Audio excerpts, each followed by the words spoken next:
আজিকর medical কলেজে 4 তলার seminar hall ঘরে ধর্ষণ এবং খুন করা হয় এক জুনিয়র চিকিৎসককে। ঘটনাস্থল যেখানেই তার পাশেই একটি ঘর ভাঙার উদ্যোগ নিয়েছেন হাসপাতাল কর্তৃপক্ষ। প্রমাণ লোপাটের অভিযোগে এই কাণ্ড বলে দাবি এসএফআই এর। এই অভিযোগ জানিয়ে আরজিকর হাসপাতালে ঢুকে বিক্ষোভ দেখাতে থাকেন এসএফআই এর সদস্যরা। জানা যাচ্ছে, সন্দীপের নির্দেশে ওই ঘর ভাঙার কাজ শুরু হয়েছিল।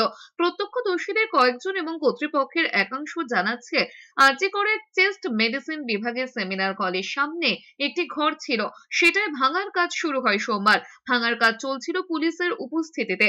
যদিও সোমবারই ওই ঘর ভাঙার কাজ থমকে যায় জাতীয় মহিলা কমিশনের হস্তক্ষেপে। হাসপাতালের একটি সূত্রের খবর যে ঘরটি ভাঙা হচ্ছে সেটি খুব একটা ব্যবহার হতো না। আর এই নিয়ে প্রশ্ন উঠেছে হাসপাতালের অন্দরে।